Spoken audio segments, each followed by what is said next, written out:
Hello, and welcome to Overcome, a mental health podcast. I am very excited for our guest tonight. I want to introduce you to Tim Thomas, a man who is passionate about your sleep.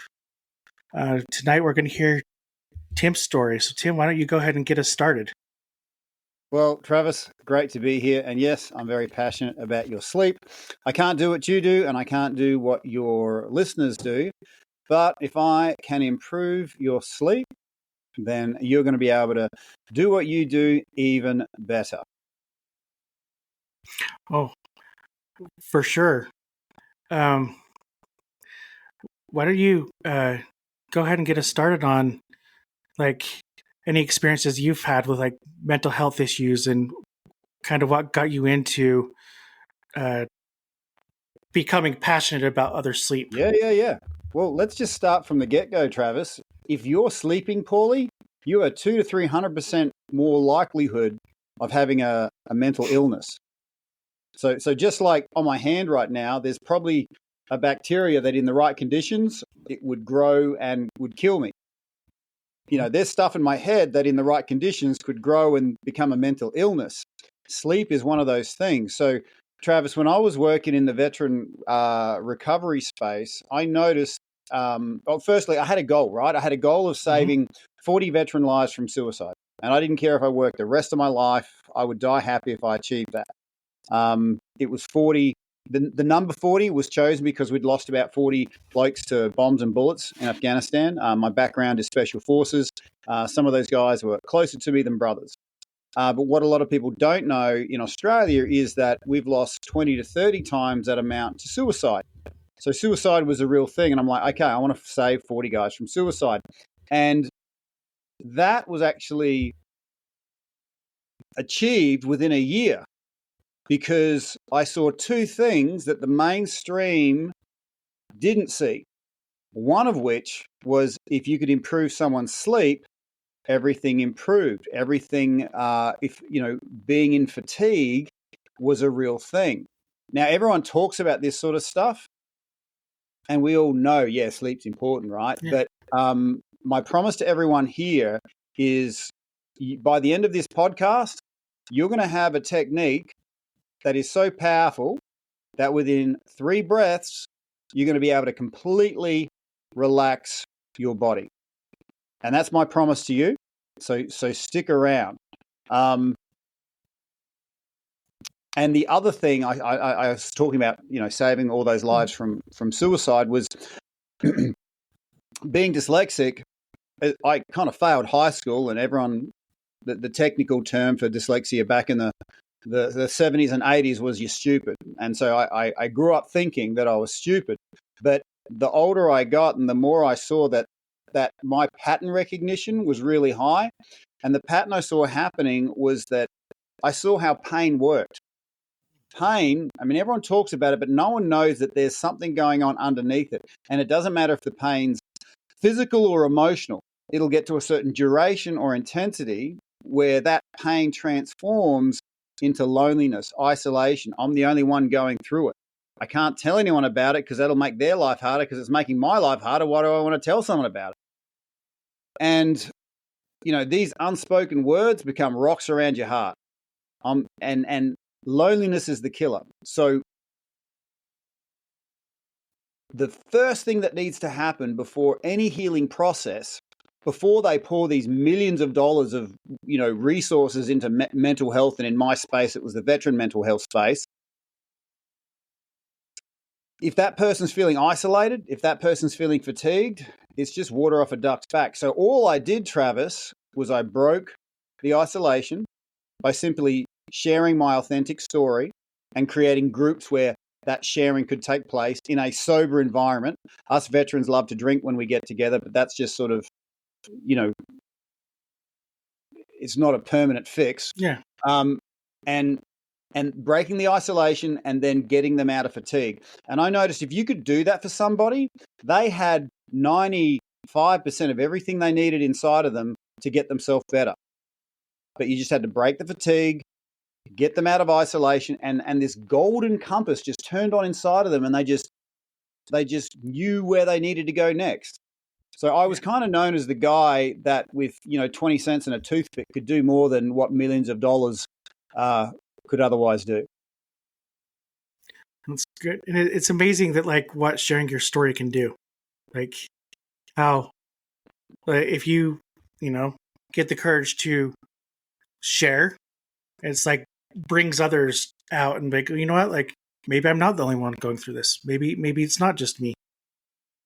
You're right, Travis, because it's the isolations that's the killer. Because we can handle pain, we can handle hard times. Because let me tell you something, Travis. If you knew I had your back 100%, right, and I knew you had my back 100%, like everything else is a very small detail.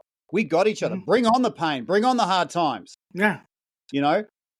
But if I'm feeling all alone and I'm not sure and there's no one I can trust, everything's hard because everything is hard. Yeah. And it's in that space when you're the only one that you feel has your back, you can't drop your guard for a second because something bad's going to happen and it's going to be your fault. Mm-hmm. And so you're not sleeping, and that then compounds, that creates the perfect storm for all that mental health to start happening. And I always preach that you always need you need the right people in your corner to get you through these like moments of isolation. It's funny. I had a very interesting experience where I discovered the power of trust. And actually, I'm looking at myself in the monitor, and everyone's probably noticed I got a black eye right now. Okay, and I just want to speak to it so we're not stepping over it. So back in the day, back in the 90s, I used to be a professional fighter, right? And now I've got a 19-year-old son who is actually fighting tomorrow. Okay, and that's him in the middle there. He's looking pretty happy with himself because he gave his old man a shiner. There's the coach having a good laugh. So I just need to speak to the fact that this black eye was given to me by my son, Corbin, and I hope it doesn't distract anybody from what we're sharing right now.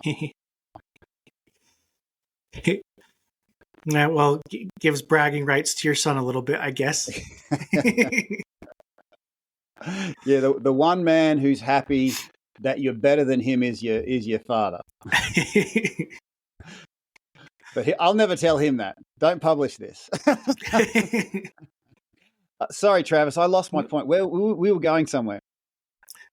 See, last thing I had said was we were talking about having people in your corner and overcoming isolation. Trust. Yep. Trust. I'm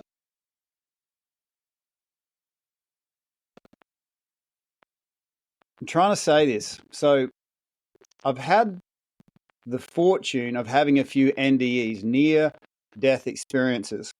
And on this one particular one, it was a shark attack. I had a shark on my leg and I was drowning. Life flashed before my eyes. But then my buddy, who's a fellow commando, came down with his spear, because we were spearfishing, and he had his spear gun lined up, and he just had this look. Even though I'm underwater, half drowning, I could look in his eyes, and he says, "Tim, I've got this, and I've got you." And in that moment, my whole body just went, relax. Mm-hmm. And I turned my body so he could take a shot on this shark. And I thought that's exactly what this world needs. We always think we need more stuff. Mm-hmm. No, man, we need more trust. And of course, most people have been hurt when they've trusted somebody, they've felt betrayed and all that sort of stuff. So I thought, I want to be the type of person people can trust. I want to, controlling this side of stuff. And it really showed up powerfully when I created these healing spaces, when people felt they could trust, when people felt they could drop their guard, then they just started automatically healing. So having the right people in your corner, I would 100% agree with Travis.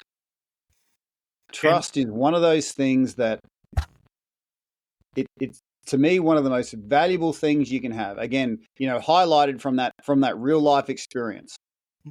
and how do you, on your end, how do you get people to drop their guard and trust you, like when you're not feeling that right off the bat? For me, sincerity doesn't happen naturally. You've got to ask yourself, what do I need to feel complete?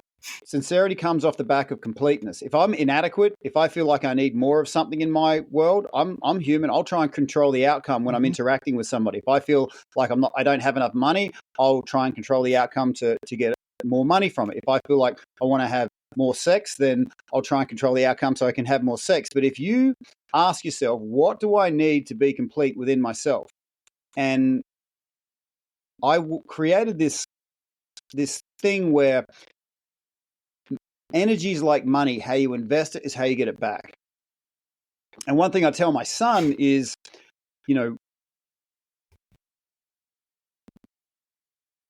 a man's happiness and generosity is relative to how powerful he feels. When we feel powerful, we're happy, we're generous. It's how we're built. If you want to see a stingy, unhappy man, he's not powerful. And that starts with us. It starts with our body. It starts with us accessing our physicality. And to me, every day, I have to invest in this organic platform that carries my eyeballs around so I can feel the right amount of power so I can be happy and generous. Now, when you're actually in that space, when you've got your powerful masculine going on, then people naturally feel safe around you. It just naturally happens. People feel naturally safe around a powerful masculine. Conversely, a disempowered masculine will make people feel unsafe. A disempowered masculine will play games. So before I interact with anybody, before I was on this podcast, I was preparing myself. I was doing my physical disciplines. I was doing my breath work. I just got out of my ice bath. I was doing all these sorts of things to get, like, my body. It's a bit like a combination lock on a safe. You got to turn it one way, turn it the other way. It all lines up, and then you get access to the good stuff. That's how I treat my body. That's how I treat my morning routine.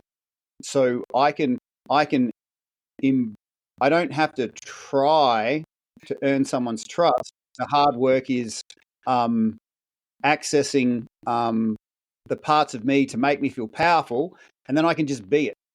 And it's taken me probably 3 hours. This morning, I got up at 4 a.m. doing my thing, and then you just become it. You don't even know you're it. So do you see how that works? That sincerity is on the back of completeness. Asking yourself, what do I genuinely need? I need so much of this. Give it to yourself. It starts here. You become powerful, and then it's kind of fun, because it's a very different space to be in. If you've got 50 cents and someone takes 25, because we all get taken from. Yeah. If you've got $1 million and someone takes 25 cents. And I've been that guy that someone took from me, and I chased that 25 cents for years, and I completely ignored the fact that I could have made $1 million the next day. You know what I mean? So my vision for anybody is to live like energetic millionaires. Yeah, we all get taken from, but guess what? And we can't stop that, but they can't stop us becoming energetic millionaires. I'm going to use that bit that was taken from me to inspire me to create more. So I hope that answers your question without sort of tangenting too much. No, that's perfect. Yeah, and it's this, to me, this year's been like a year. Well, I guess I can't really say this year because the year's just beginning. I should say the last year has been a year for me to learn more about my body and actually be more comfortable and overcome mental and physical issues that I was having. Yeah. Can I offer you something, Travis? Yeah, go for it. So you know how before you do a form of exercise, there's a part of you saying, no, don't do it. Let's do it later. There's that resistance, right? Yeah, correct. Well, if I could speak to that, there are, and you know, I'm a very active dude, but I always have that resistance. Those words saying, don't do it later, right? But when you're about to step into something powerful, those disempowered parts know that you're about to become powerful, and they know that once you become powerful, they get kicked out. Okay, so think of your mind like a garden. Whatever you water grows. And for years, I was watering the weeds of stress. And those stress weeds grew and grew and grew. And then eventually eyeballs pop out of them and they become sentient. They become aware of the things that you do that feed them. They become aware of the things that you do that starve them. And they don't want you to do the things that kick them out of the garden. So understanding how, you know, I call it the mind garden and the stress weeds, understanding how that works had me turn a 90% non-attendance rate to these veteran programs into a 90+% attendance rate, because we would run this program that was super positive, super impactful, but about 3 days before, the stress weeds would go, oh, hang on, radar, there's something coming in that this body that's carrying us around is going to do that's going to be really good for them and kick us out. So we're gonna find all the excuses possible for you not to do it, and you know, and they'll even deprive you of sleep. So even if you do turn up, you're completely stuffed. There's nothing that they can work. You know, there's nothing that the program can work with, and the stress weeds have won. So what I used to do, these stress weeds would get stepped around if you just called them up 3 days beforehand, and you wouldn't talk about anything. You just go, hey, rah, rah, rah. 72 hours, 48 hours, and then especially the night before. Because when we had an emotional connection, so I'm not doing the program, I'm going to meet, you know, Joe. That trust would stop the stress weeds running the show, and people would turn up and they would have energy to work with as opposed to being completely fatigued. Does that make sense? Yeah. So within that,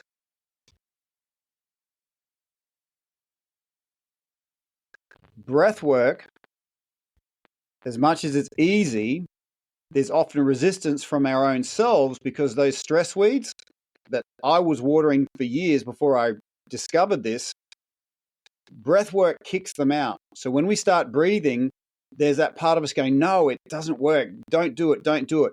But then somewhere between 15 and 25 breaths, they get kicked out, and the rest of your brain's like, thank goodness you kicked them out. So, you know, it doesn't make sense now because I'm just talking about it. But when you start doing breath work, there's or anything positive, notice the resistance you get, because that's a good sign that something super powerful is on its way, is going to kick that crap out of your head. So these days, I use that internal resistance that I feel as the clearest indicator. If my enemy wants me to go that way, well, guess what? I'm going that way. Does that make sense? Mm-hmm. Yeah, and I think, why don't we dive a little bit more into your breath work? Sure. Okay. You want to do those 3 breaths? Yeah, let's do it. Okay. So really simple, but the only caveat, Travis, is anyone doing this needs to be in a safe space, supported in a chair, preferably a chair with armrests that can support their arms as well, or laying down. They don't want to be driving. They don't want to be operating heavy machinery or cutting up carrots. So safe environment. So you can, I'll include a little clickable link afterwards so people can get a breakdown of this. But for those of you who are listening, and you can, I encourage you to do this as well. And I'm going to use all my breathwork coach superpowers to introduce you to the new love of your life, which is going to be your breath. I don't see myself as a breathwork coach. I see myself as, like I said, I'm going to introduce you to the new love of your life. This space underneath our rib cage, it's not lungs. It's a medicine cabinet with a lot of different shelves. You breathe a certain way, you elicit a certain response. So this is I love doing this technique because this is sort of my front of house sampler. You know, when you go past a particular shop and they got samples out the front, this is my front of house sampler. And if you like it, then there's a whole lot more goodies inside the doors. But to start with, all I'm going to invite people to do is just breathe in and breathe out. Okay, congratulations. You are aware of your breath. Being aware of your breath is the first step to happiness. Now, what we're going to do is breathe in and then breathe in again and again and again and again. So give that a try. Blow it all the way out, then breathe in again and again and again. Now, Travis, did you notice a bit of extra space opening up in the top third of your lungs? I sure did. Perfect. Okay. And who knew that there was all this space up here that we never breathed into, right? Yeah, all the techniques I've been taught before, I would have never known that there's like an extra compartment. Like it feels like almost an extra compartment up there that you had no idea that existed. Oh, and our bodies are so incredible. It gives me so much joy to introduce people to the wondrousness of their own bodies and the resources their own bodies have. So we're gonna call that your secondary inhale. So your primary inhale is where most people breathe to, and we're gonna call your secondary inhale that little bit extra. So let's try and just blend that together. Let's blow it all the way out and then go primary and then secondary. Excuse me 1 second.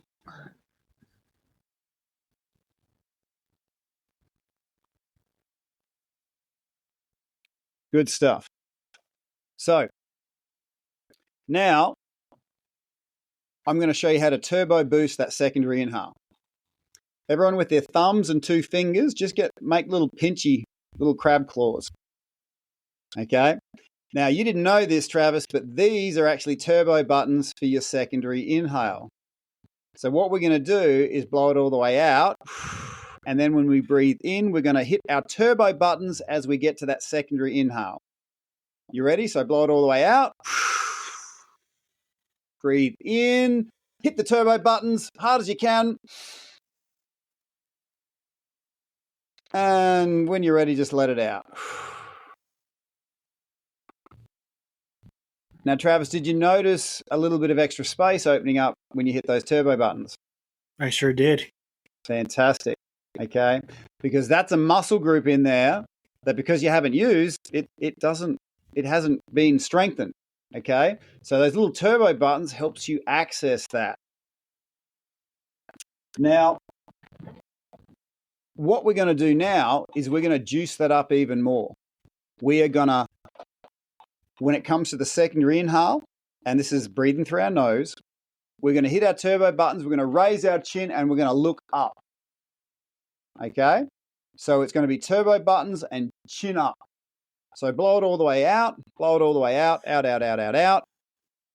With your mouth closed, breathe in through your nose, hit the turbo buttons, raise your chin, raise your chest, open up that front of your chest, open it. And I just invite you to wriggle it for a bit, wriggle it. And I invite you to let out a really big sigh. Oh.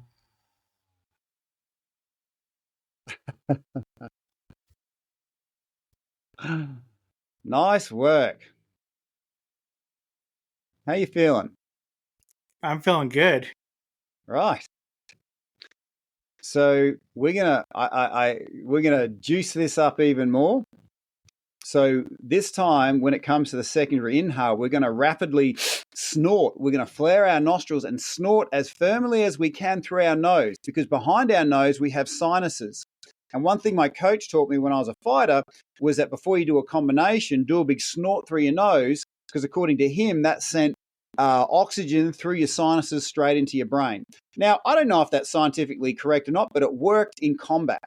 Okay, so we're literally going to be sort of snorting the drugs out of the air. All right? So I invite everyone to blow it all the way out.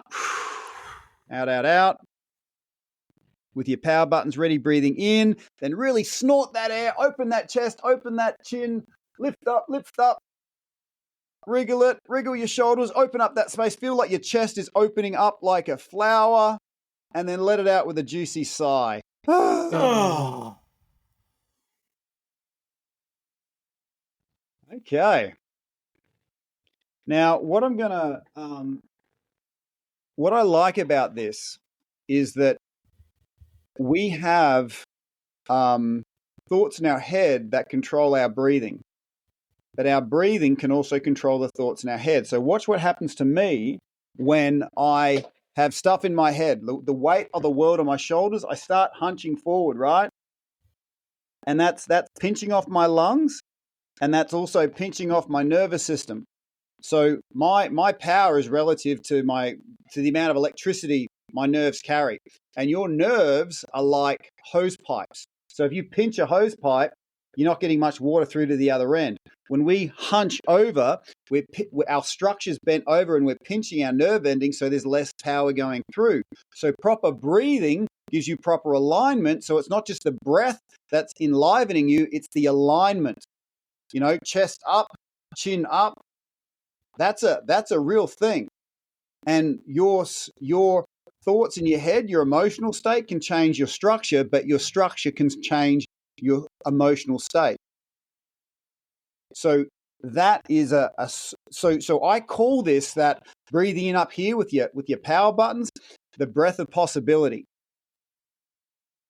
So when something feels impossible and my shoulders are hunching over and I'm getting frustrated or whatever, I will use this as circuit breakers and suck it through my nose, open up that chest, open up my structure. Okay, so as you walk around, people say, how often should I do breath work? Well, as someone who lost 6 years of their life to pills, because I said I couldn't sleep, to the doctor, and he gave me a pharmacy, and I ended up with pills next to my bed, in the food cupboard, in my fruit bowl, in the car. I had pills everywhere, and I was taking pills all the time because I was always self-regulating. But with breath work, you are going to be able to self-regulate with your breath. Now, I'm not saying, throw your pills away, but this is a good pharmaceutical-free option that nobody looks at. And I wish I knew that before I lost 6 years of my life to pills. I can't get that time back. There's a benefit to pill taking, but there's also a cost. No one told me the cost of taking these pills, and no one told me just how hard it is to get off the things. Although they throw them at you, very, very quickly. I've got a dog here. It's hot where I am in Australia, and he's inside in the air conditioning, but he's snoring his head off. And I'm just sort of brushing him with the broom to stop him snoring. No worries. I can't even hear him. So great. I'm glad. So breath of possibility, and know that if you get nothing from our conversation, you can, pump it into this area and get your structure right. But this next one, I'm going to introduce you to the breath of peace. So let's divide our lungs up into thirds. Your top third, your middle third, your bottom third. And your bottom third is where all your blood-rich alveoli sits. So you've got the best gas exchange down low. So what we're going to do, and this is why you need to be seated and not driving, is we're going to breathe in, raise the chin, raise the chest. We're going to hold it, and then we're going to wriggle it down. Our head's going to go down. Our hands are going to be on our bellies. We're going to push that air down to our bellies, and we're going to squeeze it there. And so with our hands on our bellies, squeezing it, and our heads down, we're going to try and push the air out of our mouth, but our tongue will stop it, and it'll come out like, okay, so that hissing sound. Okay, we're going to do this 3 times because, like I said, breath work isn't hard, but because you've been doing it your whole life, it can feel funny doing it a different way. So we're going to do it 3 times, and there's no wrong way to do this. Don't get hooked up in the facts of it. I'll include a little clickable video that you can follow afterwards. But like I said, if you can have this breath of possibility and breath of peace, you are going to have so much power over your own body. And we're going to do this 3 times. You're going to feel, taste, touch, feel. It's not. We're no longer talking here. It's an experience, and you're going to feel what it is to have that deep connection to your breath. So, are you ready? I am ready. Let's do this. Okay, with your power buttons ready, blow it all the way out. Breathing in, hit your power button, snort with your nose, raise your chin, wriggle it around, hold your breath. Now let your head go forward, hands on your belly, I want you to squeeze that air like a balloon down low, push it down low, and then let it out with a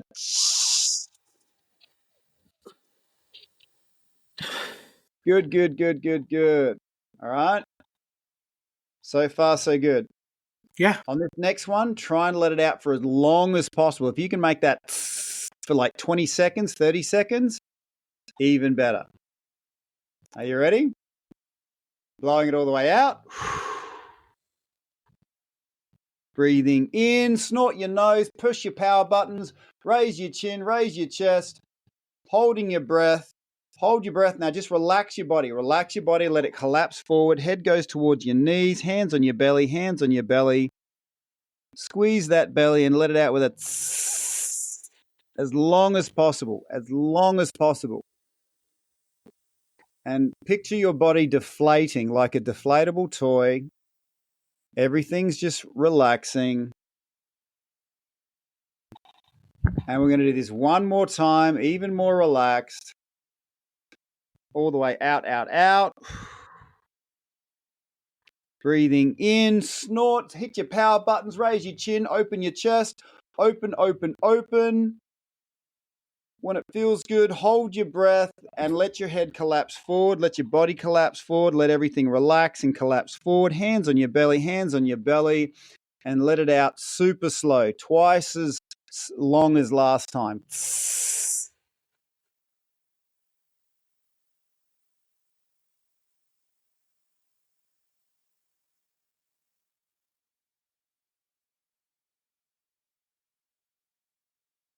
I just invite you, Travis, just to close your eyes for a second and let that chair take your weight.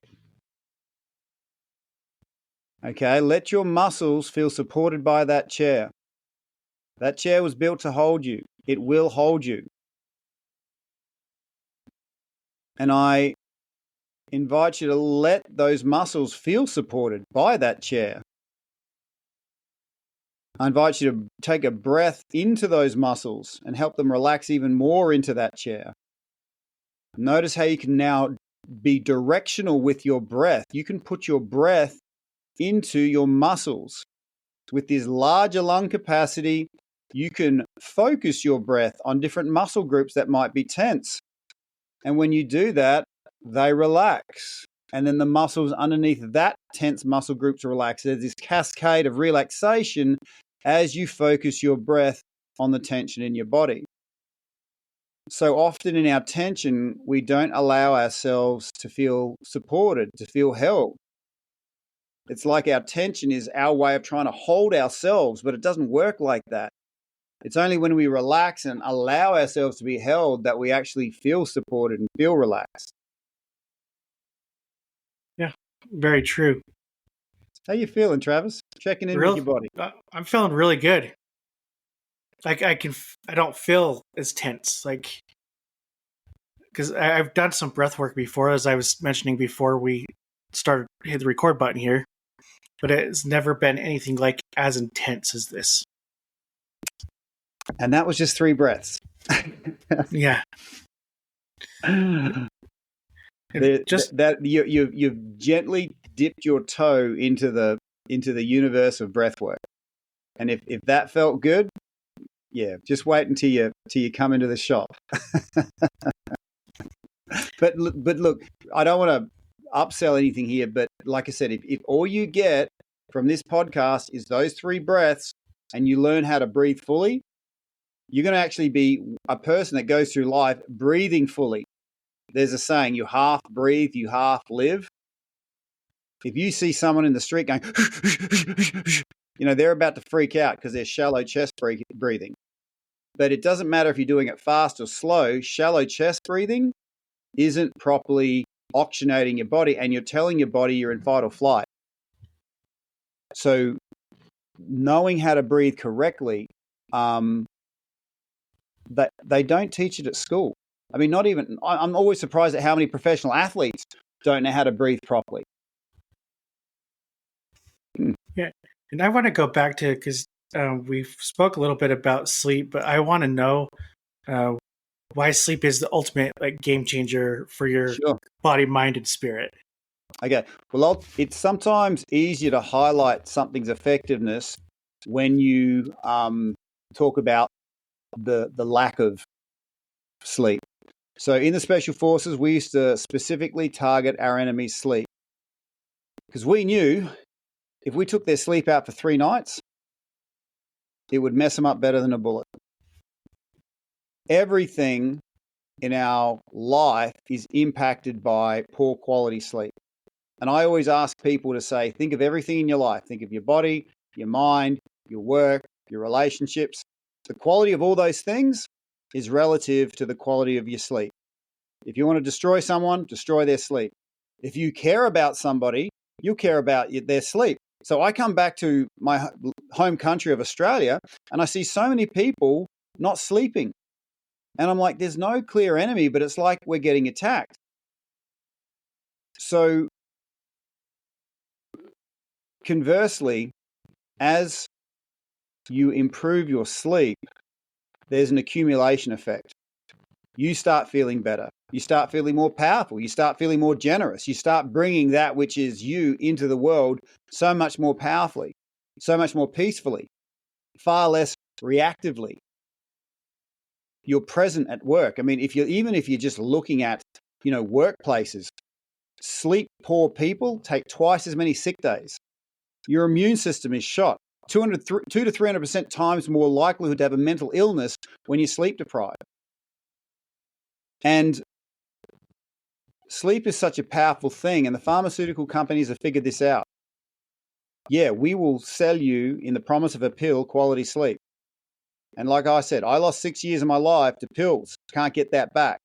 I didn't know breathwork was something that could very powerfully and quickly activate the PNS, the parasympathetic nervous system. So, most people know about how to, hit the gas, accelerate, but no one shows you how to hit the brake and slow everything down and drop the revs of the engine. Because if the engine's always revving high, it'll never get a chance to slow down and heal. And our bodies will heal. We're incredible at self-regeneration, but we won't self-regenerate if we're always revving high. And it's really sad. There's so many people out there saying, go hard, swallow more, pain. Okay. There is a time and a place for that. This country is made great by that. And you'll never find out your full potential unless you push really hard. But no one's saying that at the top of the pyramid, that's when you're going hard, kicking ass. But at the bottom of the pyramid, rest, recovery, healing art forms. And nobody is talking about low, slow breath. But the height is relative to the base. And one of the reasons I was able to do what I did, like at 30, I was the oldest person allowable to do Special Forces selection at that time. And they thought, you're too old. But I'm like, I understand the performance triangle. I knew that instead of going out drinking on the weekends, I'd spend time recovering and healing, rejuvenating my body, so I could then maintain myself. But people that just push, it's a matter of time before they burn out. And life, if you just push, life just becomes this crap eating competition, and we make heroes, those people that can eat 12 hours of crap a day for 7 days a week for 5 years in a row. Yeah. Just quick, I don't want to go off on a tangent here, but quick story. I was just thinking, when you say sleep's the most important thing, and my wife will probably kill me for saying this, but the most times we fight is with a newborn baby when we're not getting that sleep that we need, when we're adjusting. Oh, you're not the Lone Ranger there. If I started to understand when I had my 2 kids, the scariness of Like you could understand when someone's so sleep deprived and you've got this thing screaming that a parent could abuse a child when Yeah. you sleep because it makes this crazy part of your brain come out. No, oh, And so I am a really big, it's not only the baby that needs support, it's the parents of the child, yes, you know, exactly. and hence why I'm so passionate about sleep, because if you can access deeper sleep quicker, if you can access your parasympathetic nervous system to drop the revs to get that sleep, whatever sleep you get is going to be much higher quality. And in a fatigue state, we tend to be very suggestible. And I know in the States, pharmaceutical companies can advertise for their product, and when you're sleep deprived, you're in that suggestible state. Oh, that's such a good solution. I'll just take those pills and I can, no one's talking about, and you don't hear about this sort of stuff because no one's making money from it. Yeah. They use, in my opinion, they use the pills to mask the actual issue instead of telling you what you really need to do. And there's a time and a place to take pharmaceuticals. Yep. It's sometimes the lesser of two evils, but no one is talking about the other options that are there, and no one's talking about the cost of taking those things, and also just how hard it is to get off of them. Yeah, I have some friends that I've seen that addiction side of things pretty bad. So, and it's hard to watch when you're close to somebody. Yeah, and at the end of the day, Travis, we have to realize that these companies, they do not care about your life. They care about the dollars in your pocket. Mm-hmm. You could die tomorrow. They don't care. They just want the dollars from your pocket. They're looking at you like a spreadsheet. So they'll drop these dancing puppets in front of you with their marketing team because they've hacked the algorithm. They know how to make you feel and think a certain way. But you have to remember, they don't value your life. We have to be the ones that value our lives. And nobody told me this when I started my mental health journey, and I wish someone did, is that when there's good news and bad news. When you find the right healer, healing takes less time than you think. Far less time. But the journey to find that right healer takes longer than you think, because not all healers are born equal. In fact, some of them are doing a really crap job. So many veterans I know, they say, look, I tried to get help, but help didn't help. In fact, it made it worse. So I'm never doing that again. Yeah, and I've been through some personal experiences like that, with physical and mental health, and I think especially on the mental health side of things, it's the help didn't really come until I admitted that I had a problem, until I was able to say, you know what, I do have a issue with anxiety and depression. I mean, I had people telling me it's possible that you're suffering this. I'm like, no. And the longer I pushed it off, the more problems I'd run into. But as soon as I said, okay, I do need help, that's when that true help started coming in. No, you're right, Travis, because us blokes, we like to pride ourselves on how much we can handle without flinching. And if we say there's a problem, if we ask for help, that means we're weak. And if we're weak, we'll let the team down. We'll die before we let the team down, and yet when we're underperforming with unaddressed issues, then everyone suffers. Yeah, very true. Let's see. Give me 1 second. I'm looking. I had a list of questions. No worries.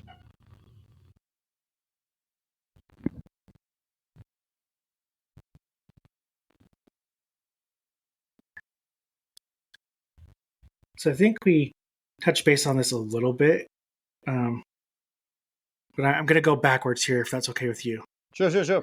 I am very interested more on and correct me if my brain sometimes I can tend to forget things a little bit, but I'd love to learn more about you said you saved 40 veteran lives. Yeah. How exactly did you do that? Okay. So I saw two things that no one else saw, like I mentioned earlier. Yeah. Breaking isolation, getting them out of fatigue. How did that exactly happen? First up, I would share my authentic story as I Okay. went through it. And that you knew, because us blokes, we're just waiting for another man to articulate the unspoken words inside our hearts.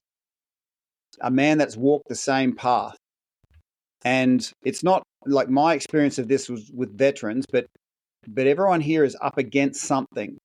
And whatever that something is, it could be a relationship problem, it could be breast cancer, but whatever that is, if you get through that, you are qualified to break the isolation of somebody else who's up against that. Because remember, it's not the pain that we can't handle, it's the isolation we feel. When we Isolation. feel alone and isolated, our abilities go from 100% to like 0%.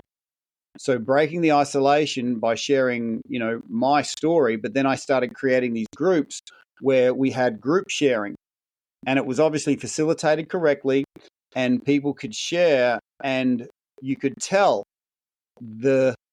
when someone actually had their isolation broken, I could see it. The jaw would kind of pop open, like, okay. And it's interesting how the jaw pops open because our vagus nerve, the thing that holds all our, stress, attaches to the back of our jaw. And so popping open is an interesting thing, right? And once their jaw popped open, they'd say words like, fuck, I thought I was the only one. And that's the first step in recovery. Now, you have to be careful in breaking isolation because it's so powerful to feel, oh, I'm finally not alone. But what happens is people get stuck there and they form these, what I call antisocial social groups. And veterans are really good at that. We'll form these groups that, we can only get together once a week and truly be ourselves and let ourselves out fully when my isolation's broken with everyone else who's in the same boat. It's like a bunch of people lost at sea. They all pull their boats together and they all say, we're all lost, but we're in this, but we're not alone. Okay, there's no direction. They're still drifting with the elements that are pushing them anywhere they want to go. So breaking the isolation was the first step. Then I was fortunate enough to work in a particular veteran charity that had programs, some of which I created, that would then allow them to start their healing journey and also get out of fatigue. And improving sleep, back then, I would run these programs that would focus on breath, like free diving. Control your breath, control everything. And if I could expose their physical bodies to physical sensations through the breath, then it's like something became unlocked. Because psychologists study for like 7 years, but nobody tells them that the trauma goes down deeper than the words can reach. Talk therapy is good up until a point, but some trauma goes down deeper than words. And if you think about it, as humans, before we were sentient, before we were putting like paintings on rock walls, we were breathing. Before we were speaking, we were breathing. So that deep ancient wiring lives inside of us. And so breath work is a way to remove those blockages from a very complementary way to remove the blockages to let our true self out, to be able to fully connect with others. And so the combination of these group sessions where people would authentically share, just like we're sharing now, and getting people to see that if they could find a way forward for them, they could find a way forward for others. So the golden question that everyone listening needs to ask is, whatever you're up against, and everyone's up against something, how many others do you think are up against that same obstacle that you are? And really pull that question in, give it a number.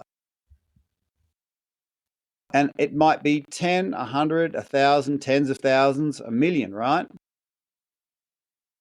And they're all, picture them left and right of you, willing you on, saying, if you can find a way forward for you, you're going to find a way forward for us. Because it's in that moment when you see those people, you break your own isolation. You found your tribe. A lot of these people you haven't even met yet.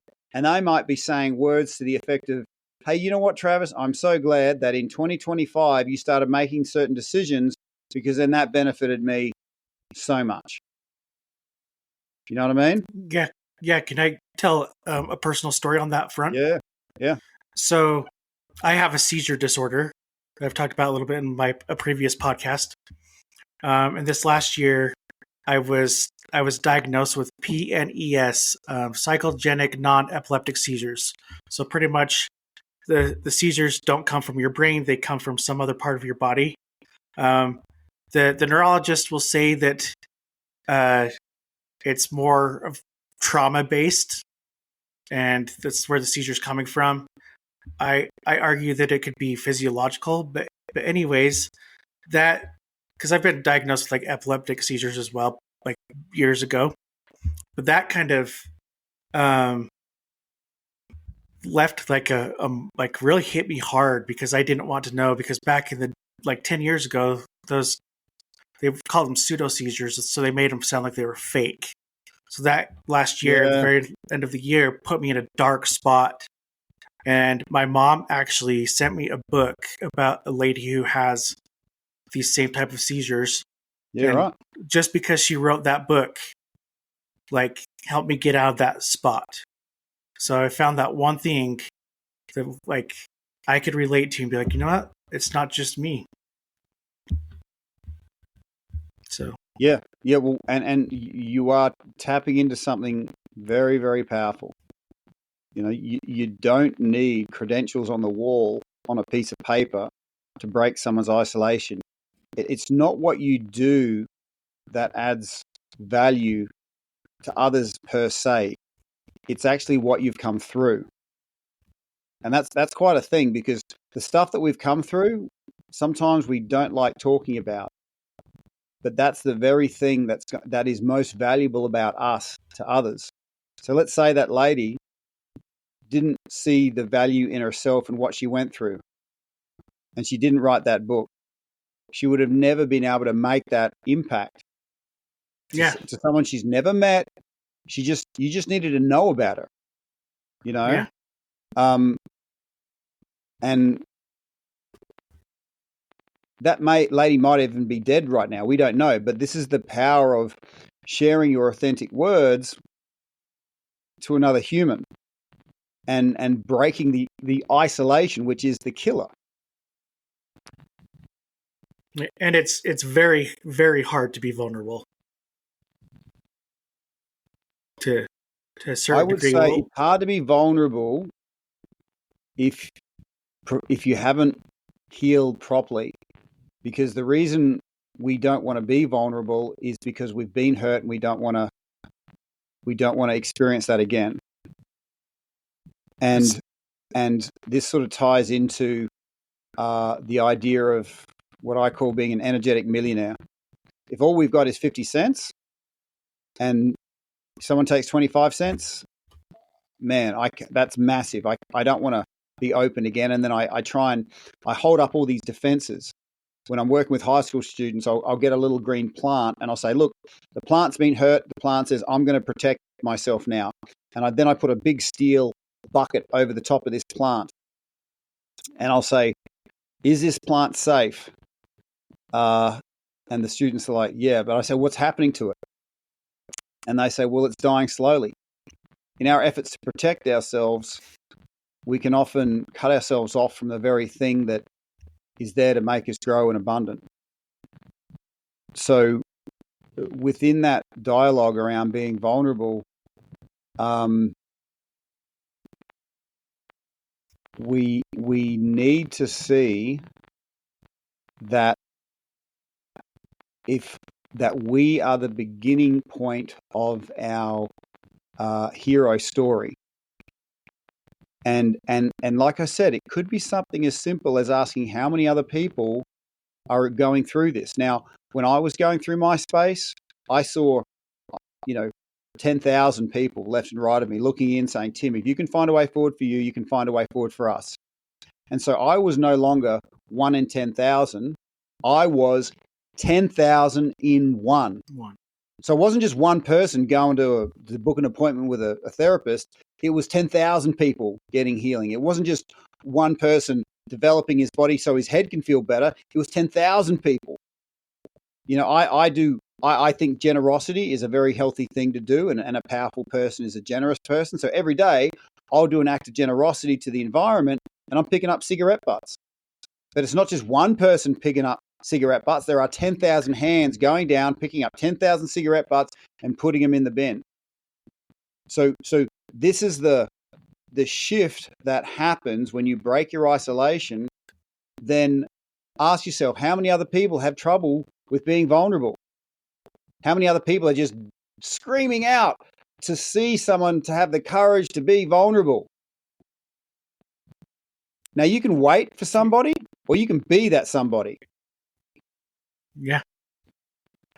And you said something interesting during that whole section of what you were saying, and that you can't be vulnerable until you heal. And which I find it interesting, because it's like I spent the basically last half of last year trying to heal, changing my diet, exercising a little bit more, and because I was having these seizures, so I had to figure out what was going on. So I'm in a way better spot. And I've had this idea for this podcast for probably 1.5 to 2 years. But now that you said that, I think, well, maybe I wasn't in the state of mind to be vulnerable to actually start it. Well, it's important for me. Beautiful things only grow with proper boundaries. So I teach people martial arts. I show them how to punch, kick, wrestle. And I say learning to control your physical space isn't about punching and kicking. It's about having you can control the space around you. And so if you feel you can control the space around you, you're not putting that steel bucket over yourself like that young plant, and slowly killing yourself by that sense of needing to protect yourself. You can, with the right boundaries in place, that sense of power you can give yourself, all those beautiful things inside can grow. And this is what makes me really excited, Travis. It's not improving people's sleep that is really the end goal. Breathwork will do that for you, but the most important thing that happens is when we improve our sleep and the soil quality of our life improves, all those seeds of greatness that are inside of every single human, seeds of uniqueness that are inside every single human, with the right conditions, they flourish. And just observe yourself. Once you actually start getting out of fatigue, once you start having breath work as part of the things that put you to sleep on a cloud, wake you up feeling transformed, these are the things, these are the growth states that have those seeds of greatness that lie dormant while we're in fatigue, and that they cannot not flourish. So watching people flourish is one of the most rewarding things. One of the most rewarding things about what I do. Yeah, and it's always a great feeling to watch that too. Always a great feeling. Anybody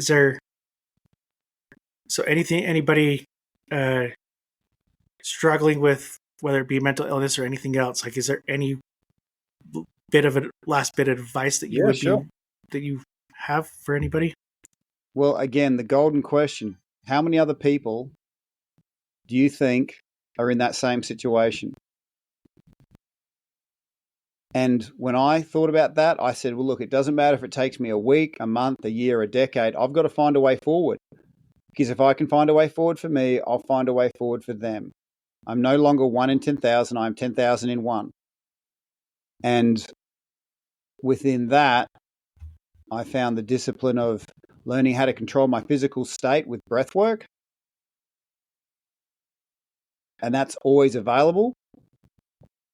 Like I said, I don't see myself as a breathwork coach. I see myself as a person that introduces you to the new love of your life. This breathwork is going to be your best friend, your closest ally, the most powerful thing in your corner. And it's free, non-addictive, and can be accessed anytime. You don't hear about this sort of stuff because no one's making money from it. It takes, people like yourself, Travis, with a heart of service to their fellow human, that you find out about this good stuff. Because when you really connect to that power, you become a sovereign nation. You don't need resales. You don't need Tim and Travis again. You've got that connection. Now, I do have the Breathwork in Bed app, which makes it very easy to access your breath going to sleep and waking up in the morning. So there are things that say, look, I want that relationship. Here's something that's going to make it easy and effortless. Just press a button, press play. That's how I've made the app. It simply asks you when you want to sleep, when you want to wake up, and then you have notifications falling out of your phone at those times. Super, super convenient, because people who are tired, they just say, look, here's what I want, take care of it for me. And then, because they're already doing enough, and in fact, they're tired because they're doing everything they can. So to meet people where they are, where they can just hit that button, connect with their breath, feel amazing. And I tell you, at 3 a.m., it's pretty lonely when your head's going a million miles an hour. So to have a button you can just press, breathe, and get back to sleep it's changed. It changes everything. That's awesome. Here's to hoping, just that one person listens to this podcast and gets that, takes in that breath work and actually uses it. It is going to be the best friend you never knew you had.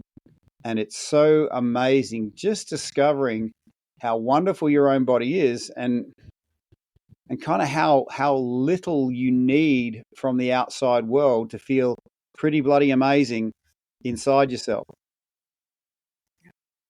So where can people find you? Sure. Look, if anyone's got a phone, just go into your app store and look up 3 words, breathwork, 1 word, in bed. Think breakfast in bed, breathwork in bed. It'll ask you when you want to sleep, when you want to wake up, and then the notifications will fall out at the perfect time.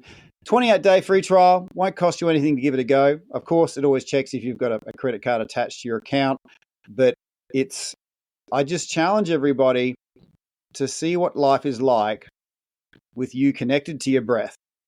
It is the biggest game changer, and that's why I never imagined myself in this space, but now I'm dedicating the rest of my life to it. It's awesome. Well, I thank you so much for being on the show today. Or I guess tonight. I don't know if it's day or it's nighttime here. So, but thank you all for listening. Follow us on Instagram at OvercomePod, and we are available on all streaming platforms as well. Until next time, thanks everyone.